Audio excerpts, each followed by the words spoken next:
네, 오늘 첫 주제, 국회를 덮친 부동산 투기 의혹 후폭풍입니다. 투기 의혹에 연루된 현역 의원 12명에게 자진 탈당을 권유한 더불어민주당. 어제 이어서 오늘도 반발이 이어지고 있습니다. 우상호, 김한정, 김회재, 오영훈 4명의 의원들 억울하다면서 이대로 나갈 수 없다는 입장인데요. 민주당 지도부에선 자진 탈당을 안 하면 징계위원회를 열 수 있다며 강하게 나오고 있고 감사원 조사를 받겠다는 국민의힘을 향한 압박도 이어갔습니다. 진정 미꾸라지 정당으로 낙인 찍히고 정치 쇼만 하려는 것입니까? 전수조사를 지연시키려는 노력이 애잔하기까지 합니다. 하지만 국민의힘 국민권익위원회 못 믿겠다는 입장을 고수하면서 오늘 감사원에 소속 의원들의 부동산 투기 의혹 조사를 의뢰했습니다. 직무감찰 대상이 아니라는 주장에 대해서는 이런 입장을 밝혔습니다. 저희들이 비리가 있어서 감찰을 해달라고 하는 것이 아닙니다. 감사원이 그 어느 곳보다 정치적으로 독립성, 중립성이 확보되어 있는 가장 감사에, 조사에 전문성 있는 기관이다. 국회를 덮친 부동산 투기 의혹 후폭풍. 과연 어떤 결말을 맺게 될까요? 예, 첫 번째 주제 바로 들어가도록 하겠습니다. 탈당 권유, 일부 의원 못 나가. 자, 조혜정 의원님께 먼저 여쭤보겠습니다. 국민의힘이 부동산 투기 거래 의혹, 민주당은 다 권익위를 통해서 조사를 받았는데 받지는 않았잖아요. 예. 감사원에서만 꼭 받겠다는 건가요? 네, 저희는 전수조사 요구는 우리가 먼저 했죠. 102명 의원 전원의 동의서를 받아가지고 전수조사하는 걸로 이제 했고, 근데 저희는 국민권익위보다는 감사원 조사를 받는 게 좋겠다고 이야기를 한 게, 권익위는 약간 우리 좀 의심스러워요. 이제 위원장님이 민주당 국회의원님 출신이시니까, 그리고 그래서 그런지 그 전에 다른 사건 때 권익위가 이 청와대 눈치를 보는 거, 민주당 눈치를 보는 것 같은, 정치적으로 약간 중립성이 흔들리는 같은 모습도 많이 보고 그랬고. 전현희 위원장은 전혀 그런 사람이 아닙니다. 그게 연연하지 않습니다. 전현희 위원장은 전혀 그런 사람이 전혀 아닙니다. 그런 사람이 아닙니다. 저도 그렇게 생각했는데 또 그렇게 노력을 하는 것 같긴 한데 그 한계는 못 벗어나더라고요. 그래서 감사원이 그런 점에서는 정치적 중립성은 권익위보다도 훨씬 더 이제 믿을 만하고, 그 다음에는 조사 기능이, 조사 역량이 권익위보다는 훨씬 더 강하고 전문성이 있고, 그래서 조사를 가장 정확하게 해낼 부서다라고 생각이 들어서 감사원에 하려고 그래요. 근데 제가 요거는 제가 김영진이 사실 원조입니다. 예. 3월 30일 날 국민권익위원회 그 서류를 제가 갖다 냈습니다. 예. 그 전에 국민의힘 원내수석과 3대3 협상을 하면서도 얘기를 했어요. 예. 거기도 알아요. 감사원에서 감사원법 24조에 의해서 감사원법에서 국회의원 등은 직무감찰을 할 수 없다라고 하는 걸 알고 있어요. 예. 알고 있는데 그 주장 그때도 하시더라고. 그래서 현실적으로 불가능한데 어떻게 할 거냐. 근데 한대요. 예. 그래서 그건 불가능하다. 그래서 가능한 국민권익위를 같이 하자. 이렇게 했는데 수용하지 않았던 거죠. 그리고 제3의 기관은 그때는 없었어요. 예. 그러면 사실 저는 그런 거예요. 그럼 그때 감사원에 102명이 동의를 받았으니까 그때 바로 하셨어야죠. 2달이 지난 지금까지 안 하고 있다가 지금 하니까 한다. 이건 말이 안 맞다라고 보거든요. 혹시 최재형 감사원장을 국민의힘 대권 후보 생각해서 그러시는 거 아니에요? 그거는 이제 다른 문제니까 제가 이야기할 기회가 있을 것 같고, 감사원법상으로 감찰 대상은 아닙니다. 감사원이 직무감찰이 아니라고 명확하게 써져 있죠. 예, 감사원이 하는 기능이 이제 아시는 것처럼 이제 예산 세입 제출 회계 검사하고 또 각 지정된 정부 기관의 직무 감찰하는 건데, 거기에 이제 국회하고 법원은 이제 제외돼 있는데, 국회와 헌법재판소. 예, 저희가 감사원에 요청하는 거는 감찰이 아닙니다. 감찰해달라는 게 아니고 조사를 해달라는 겁니다. 그러니까 조사를 거기다 맡기는 겁니다. 조사 기능이 가장 그쪽이 전문화되어 있고 뛰어나고 가장 정확하게 조사할 수 있는 기관이기 때문에 그 조사를 해달라는 거지 감찰해달라는 게 아닙니다. 그러니까 우리 당 법사위원이 법사위가 감사원을 산하로 두고 국정감사를 하잖아요. 공식적으로 감사원이 국회의원에 관한 직무감찰이나 할 수 있느냐 물어봤을 때 공식적인 것에 의해서 못한다라고 나왔고, 오늘도 감사원에서는 불가한 것을 요청하는 것은 적정하냐 그런 의견도 있는데 어떻게 해결하시려고 그러세요? 그러니까 감찰이 아니라니까요. 감찰 요구하는 게 아니고 감사원이 갖고 있는 조사 기능을 좀 활용하자는 겁니다. 그런데 현실적으로는 제가 보기에는 감사원의 국회의원의 감사를 막는 것은 삼권 분립에 의해서 네. 입법부가 가지고 있는 그 권한을 가지고 하기 때문에 감사원은 행정부의 직무와 예산에 관한 감찰을 하라고 삼권 분립에 의해서 딱 돼 있는데 이것은 대원칙과 헌법적인 사안들도 건드리는 저는 위헌 법률을 그 하자 이렇게 하는 거랑 비슷한 겁니다. 그 국회의 권위를 대단히 침해하는 행위예요. 감사원에다 우리 요구하는 건 사실관계를 조사해 달라는 거예요. 확인해 달라는 겁니다. 그런 적이 한 번도 없잖아요. 그러니까 국회의원의 행위에 대해서 예. 그것이 잘못됐을 때 검찰이나 경찰이나 그것을 고소고발해서 처리하든지 확인하지 예. 감사원에 저는 태어나서 이런 얘기 처음 들어봤어요. 문재인 정부 들어와서 처음 하는 건 너무 많아가지고요.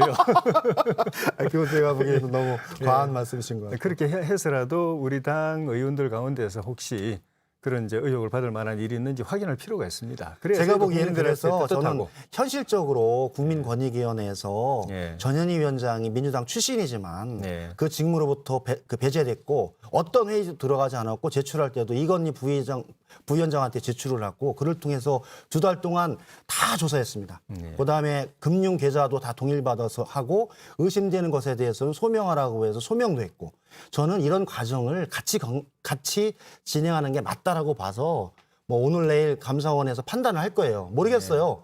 최재형 감사원장께서 어떤 판단을 하실지 모르지만 저는 지금까지 보는 헌법이나 법률 그리고 감사원의 역할에 관해서 저는 아마 어려울 것이다. 그러면 좀 빨리 진행하는 게 국민들의 요구가 아닌가 그런 생각입니다. 감사원이 안 된다고 하면 이제 다른 방법을 연구해 봐야 되겠지만은 아직까지는 감사원의 조사가 가장 정확하다라고 믿는 건 변함이 없습니다. 그래서 만약에 감사원이 예. 제가 한 말씀 드리면 이제 만약에 감사원에서 잘 안 된다. 예.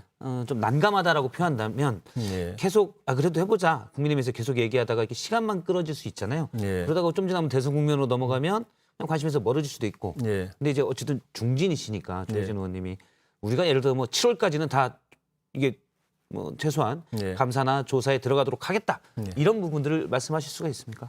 저희는 끌 생각 전혀 없습니다. 예. 제가 이번에 이제 최고위원 선거하고 있는데 최고위원이 들어가서 지도부가 되면은 그 부분 명확하게 할 겁니다. 저는 제가 끌어서 보기에는 저희한테 도움될 거 하나도 없어요. 지금 예. 저희들이 말씀드리는 거는 예. 사실은 3월 30일 날에 저희가 제출하면서 예. 그러면 각자가 하는 방식으로 한번 해보자 예. 해서 저희는 국민권익에 제출한 겁니다. 예. 왜냐하면 먼저 동의를 받았거든요. 예. 의원님도 아시지만 예. 102명에 대한 동의를 받았다고 그래서 예. 저희들도 그래요? 그럼 우리도 합시다 해가지고 국민권익에 낸다고 해서 낸 거거든요. 예. 그럼 저는 만약에 정말 그 사실관계에 관해서 명확하게 할 필요성이 있었다 하면 저는 3월 말이나 4월 초나 해서 지금 정도는 결과가 나왔어야죠. 이제 지금부터 다시 시작하면 물리적으로 2달 정도 걸리지 않습니까? 저는 그 진정성에 대해서 과연 이게 시간 끌기인지 아니면 이걸 한번 좀 이 소나기를 피해서 건너가려고 하는 건지 전 명확해야 되고 제가 보기에는 의원님도 최고위원으로 입성하시니까 예. 진짜로요? 제가 되실 것 같아요. 그래서 책임지세요. 최고에 가셔서 제가 보기엔 빨리 결정을 해줘서 예. 저는 7월 말 이전에는 딱 예. 결론을 냈고 예. 부동산 문제에 관한 사안들에 대해서는 국회는 예. 아주 말끔하고 깔끔하게 했다라는 그런 표시를 줬으면 좋겠어요. 네, 그렇게 하겠습니다. 끌지 않겠습니다. 일단 뭐 최고위원 입성하실 것 같다고 하니까 바로 약속을 끌지 해주셨습니다. 않을게요. 예. 예, 빨리 할게요. 알겠습니다. 근데 민주당 얘기를 잠깐 해보면 12명 의원에 대해서 지도부가 탈당 권유 조치를 내렸는데요. 나는 못한다. 내가 무슨 잘못이냐. 이런 목소리가 상당히 강합니다. 저희 스튜디오에 그런 목소리를 한번 들어보도록 하겠습니다. 김한정 의원 얘기를 잠깐 듣겠습니다. 제가 탈당할 이유를 설명을 안 해주고 일단 미안하지만 잠깐 나갔다가 들어라는 이런 당이 어디 있습니까? 그거는 제가 지금 정당 생활 30년인데 예. 이런 경우는 제가 수용할 수가 없고요. 예, 일단 나갔다 두라라 뭐 이런 뜻으로 김한정 의원은 해석을 하고 있는 것 같아요. 그리고 역시 농지법 위반으로 탈당 권유를 받았던 우상호 의원은 농사짓던 모습이 담긴 동영상을 공유를 하면서 농지법 위반이 아니다. 나 농사도 졌다라고 얘기를 하고 있습니다. 물론 제가 볼 때 과도하게 반발하는 분도 있고 억울한 분도 있을 것도 같은데 어떻습니까? 지금 김한정 의원 얘기만 듣고 보면 나갔다 들어오는 거다 그냥.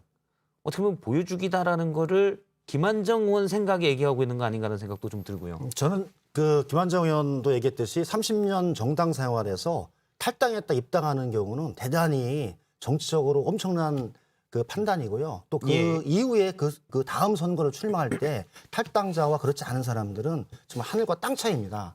그래서 엄청나게 큰 정치적인 상황이기 때문에 저는 크게 보고 있고요. 이미 상처를 받았다. 엄청나게 상처를 받은 거죠, 실제적으로. 저는 그렇다고 봐요. 저도 저에게 저런 일이 있었다면 엄청난 이 고뇌와 아픔이 있는 거죠.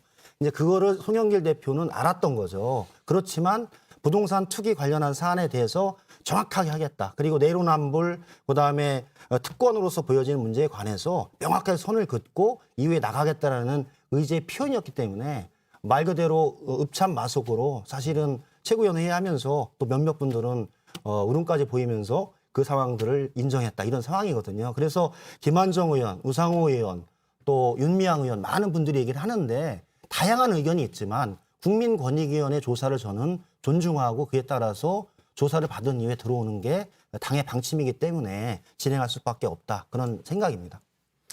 저도 그 김한정 의원처럼 30년 정당 생활을 하다가 꿈에도 꾼 적이 없는 탈당을 하게 됐거든요.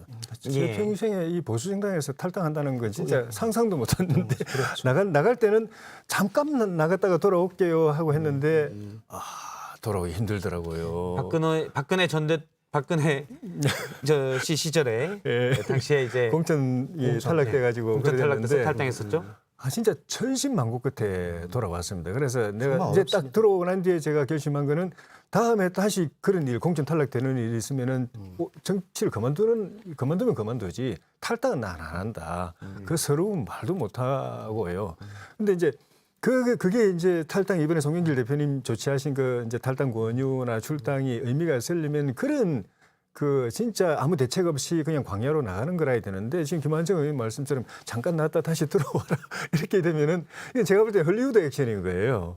그러니까 이 그 송 대표님이 말하자면 이제 회초리를 세게 휘두르긴 했는데 별로 아프지 않은 회초리 같기도 하고 이제 박명희로 스윙을 크게 했는데 다친 사람이 별로 없는 것 같은 그런 느낌. 예를 들면 그 윤미향 의원이나 양희 의원님 같은 경우에는 그 의원직을 갖다가 지켜주려고 특별히 배려까지 하고 그러니까 이 액션에 비해서는 국민들의 저 감동이 좀 적겠다. 진짜 다시 그 의원 배지를 떨어질 각오까지도 그 벼랑 끝까지도 갈 수 있는 상황, 또 한번 나가면 다시는 못 돌아올 수도 있는 상황이라야 이게 이 징계라는 게 의미가 있지. 그런 느낌이 좀 들어요. 그렇죠. 네. 그러니까 제가 보기에는 의원님 말씀이 맞아요. 그러니까 네. 김한정 의원도 민주당 30년인데 탈당을 자기가 해야 되는 네. 이 길목에 있는 거죠. 그만큼 위중하게 보고 있는 겁니다. 당사자들도. 네. 그리고 탈당이라고 하는 조치가 사실은 말이 간단한 말이지 정치 인생에서는 가장 중요한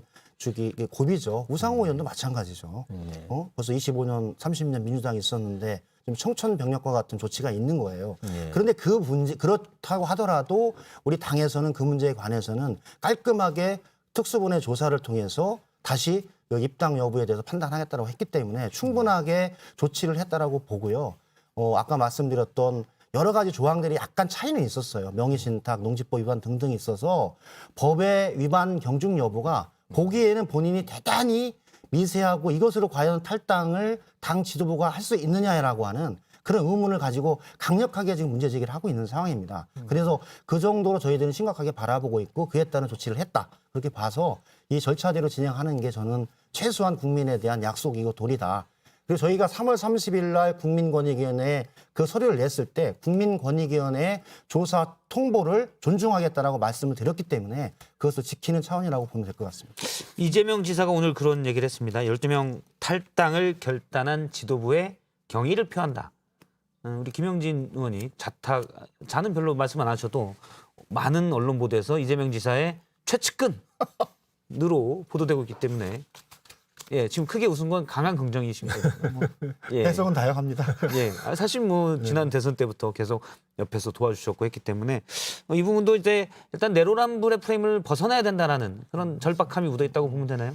한마디로 이제 송영길 대표가 했던 결정이 사실은 여러 가지 우리 당 의원들이었기 때문에 정치를 같이 해왔고 같이 해왔던 이 동지들인데 이 동지들을 잘라내는 것은 대단히 어려운 일이거든요. 그런 부분에 관한 송영길 대표의 판단에 대해서 존중하고 그 이후의 과정에 대해서도 함께 하겠다 그런 뜻으로 저는 썼다 그렇게 보고 있습니다.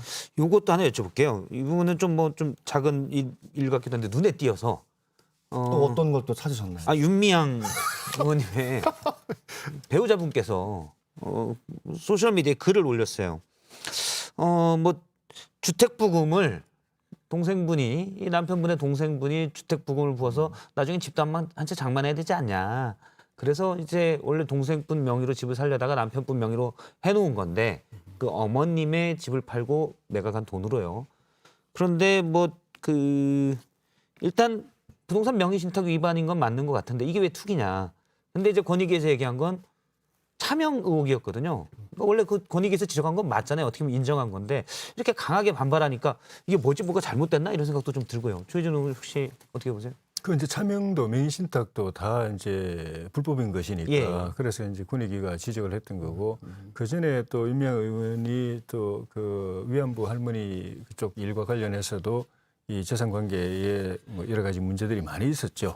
그래서 이번에 이 겹쳐가지고 더 그런 것 같은데 내용을 아주 상세하게 안 봐서 제가 모르겠지만은 하여튼 그 남편의 집을 여동생에게 시누이에게 이제 그 맡겼다가 차명으로 맡겼다가 또 다시 이제 어머니한테 맡겼을 수도 있고 또는 이제 시누이 것을 어머님이 이제 집을 파시고 그러니까 제가 원래 알기로는 저 시누이 명의로 돼 있었는데 어머니가 그 집에 살고 있었다. 예. 함양에 경남 함양에. 맞습니다. 근데 그 집을 팔아가지고 남편 명의로 했다가 했다가 또 지금 다시 또 바꿨죠. 어머니한테 또 이제 정리했다. 근데 이 과정에서 하여튼 어느 쪽이든 간에 차명이 이제 이루어졌을 가능성이 많고 여기에 대해서는 법적으로 문제가 있죠. 예.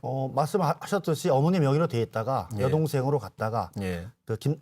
남편으로 온 거죠. 예. 명확하게 제가 보기엔 명의신탁이에요. 그리고 부동산 실명제법 위반입니다. 예. 그 명확한 거예요. 예. 그것을 저는 부인해서는 안 된다고 보고요. 그 속에서 저간의 사정에서 어머님이 뭐 보이스피싱이라든지 사기에 노출된 위험이 있고 한 상황에서 그것을 어떻게 처리하느냐를 가지고 자기 집안 내에서 여동생과 자기가 했던 그런 과정에 있어서는 그 속에 부동산 투기적인 요소가 있냐 없냐를 얘기했던 것 같은데 그 부동산 명의신탁과 그건 명확하다고 봅니다. 예. 그건 인정을 해야 될 것 같아요. 인정은 왜냐하면 했는데 너무 급격하게 부동산 실명제법은 부동산을 소유하는 사람의 이름으로 부동산 등기를 하라고 한 거고 그걸 위반하게 되면 처벌을 받게끔 돼 있기 때문에 그건 명확한 사실입니다. 그런데 그것이 부동산 투기냐 아니냐는 그건 이제 조사를 통해서 확인하면 되는 건 사항이었던 것 같아요. 그거를 혼동했지 않았나 해서 사실관계를 분명히 할 필요 있는 것 같아요. 이제 법적인 것도 있지만 사실관계 해명도 그동안에 그 위안부 할머님들 일과 관련해서 거기까지 진전해 가는 거는 아니 그러니까 안 맞는 내용이에요. 그 관련해서 그 당시에 많은 의혹에 대해서 윤미향 의원께서 해명을 하셨는데 상당 부분 다 거짓 해명으로 밝혀졌거든요. 그러니까 그거는 더 문제가 오늘 되는 것 주제가 같아요. 아니고 그 재판의 진행이 중이니까 한번 지켜보고 요 사실은 제가 명확히 말씀드렸기 때문에 그렇게 보시고 나머지 수사를 통해서 확인하죠. 예. 나중에 또 재판 결과가 나오면 그때 또 한번 다뤄보도록 하겠습니다. 제가 이제 수요일로 잡아서 다뤄보도록 하겠습니다. 알겠습니다.